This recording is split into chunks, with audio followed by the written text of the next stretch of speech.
Hi, good morning! So, I'm super happy lang today kasi, alam mo yung gumising ka ng hindi ka nag-worry kung malilate ka sa trabaho kasi kailangan pumasok ng 8:30. Ito, hawak ko na yung oras ko and I'm financially free. And ito, basahin natin yung comment niya. Hi, Miss Denny. Hope manotice. I'm looking for an investment. Interested ako sa Forex but don't know how to start. Gusto ko na sana mag-start from scratch, okay? So, gusto ko rin introduce sa inyo to kasi as you all know, na naging financially free ako because of Forex. And gusto kong introduce sa inyong lahat kasi gusto ko rin kayong maging financially free. Nagkaroon kayo ng, alam mo yun, ng freedom to buy anything you want, to do anything you want, makapag-resign kayo from your toxic job, and makapag-start ng bagay na talagang pagpapasaya sa inyo. Kasi most people, I know, hindi nila gagawa yung gusto nila kasi tied up sila with their job and sa mga responsibilities na sa bahay. And also, since ako, na-meet ko na yung gusto kong mangyari sa life ko, I want also to share yung na-experience ko. So, itong pagko-Forex ko, talagang binigyan ako ng magandang life, sa true lang. Kasi if not because of Forex, siguro baon pa rin ako sa utang, siguro stress na stress pa rin ako kakasingil dun sa nang loko sa akin sa negosyo, siguro ang dami ko pa rin utang sa credit card, siguro hanggang ngayon pumapasok pa rin ako ng 8:30 to 5:30 sa trabaho.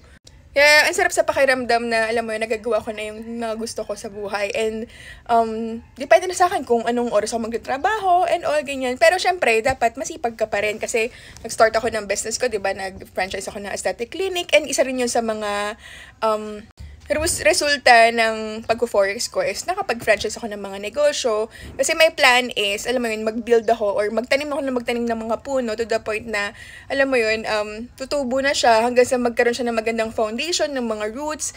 And pag lumaki yung mga puno na yun, as I also grow and get age, syempre, alam mo yun, yung mga sanga niya, yung fruits niya is enough para mag-provide sa akin kahit wala na akong ginagawa. So, yun yung goal ko while I'm at my 30s, tanim lang tayo ng tanim ng mga puno. So, sana kayo din ganun yung gawin niyo para at least mag-40 na kayo, 50 na kayo, pwede na kayong mag-retire, pwede nyo na-enjoy yung life nyo without you sobrang nag-exert ng, alam mo yun, time and effort sa kakatrabaho sa paggawa ng pera. When in fact, yung pera nyo can also work for you and makapag-provide sa inyo. Kasi, alam nyo ba, ang pera is just a tool for employers para kunin kayo, to make you stay, and para hindi kayo umalis sa pagkatrabahuan, para makuha kayo yung skills nyo ginagamit ng mga employers para magamit kayo, pas malakpalaguin pa yung mga negosyo nila. Kayo naman, hindi nyo alam, nagpapakanda o gaga kayo sa trabaho nyo and ginagamit kayo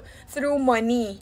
So, yung money na yun is yun yung nagiging parang goal nyo sa life. Instead of, alam mo yun, dapat ang goal nyo is to hone your skills and mas, alam mo yun, mas marami pa matutunan, makamit pa ng maraming tao, mas marami pang matulungan din ng mga ibang tao. So, nag-iiba na yung, parang it's like a poison ang pera. Kaya dapat, alisin nyo sa utak yung pera eh. Ang goal nyo dapat talaga is to have a financial freedom and syempre dapat financially literate ka. Eh, paano ka naman kikita if hindi mo naman alam paano gamitin ng pera, kung paano gastusin ng pera.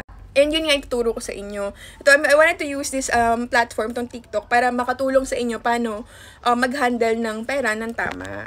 Kasi hindi ibig sabihin na marami kang kinikita, ay malaki ang sahod mo, ay mayaman ka na, or wealthy ka na, or rich ka na. Kasi sometimes, marami kang nga sinasahod, marami kang nga kinikita, pero hindi mo naman kaya mag-handle ng finances mo. So, wala rin kwenta, diba? Minsan, daig pa nga tayo ng mga kasambahay.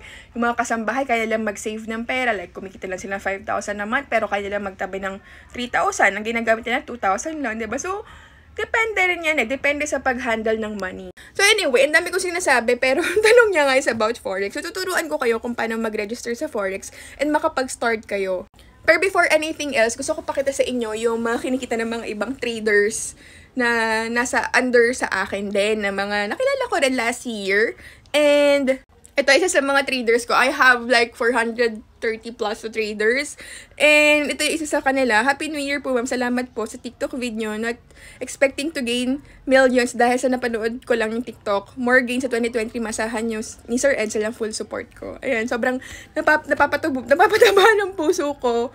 Napapataba yung puso ko kapag nakakita ko ng mga ganitong, alam mo yung pa-thank you, grateful sila, ganyan. Tapos ito, this is my account before I got restricted. I started August 15 at $200 capital. And then, hindi ko masyado mabasa, pero total capital niya na is 2,500 total profit. So, yan, kumita na daw siya ng $4,000. O, di ba? Sa 2,500 niya. So, talagang dumoble pa yung, niya, yung capital niya. Like, times 2 siya. So, thank you siya, ganyan. Tapos, ito naman, is started July 20, capital niya is $200, and nag-take profit na siya ng 1,100. So, like, ilang percent na yan, di ba? Parang 500% na ata, o, diba? Ayan, 566% na ang kanyang kinita. So anyway, siguro yung mga testimonials from other people sa ibang content ko na lang yan kasi mauubos na yung oras natin. I'll introduce muna sa inyo kung paano ba mag-register. So kung gusto niyo mag-register, punta lang kayo sa link na to. Yan. Punta lang kayo sa link na yan. Tapos, mag-register kayo dyan. Okay? Tapos, yung mga other questions, tanong nyo na lang sa akin. DM nyo ako sa Instagram. DM nyo ako sa Instagram. Ito yung link. Ayan. Bisitahin nyo yan.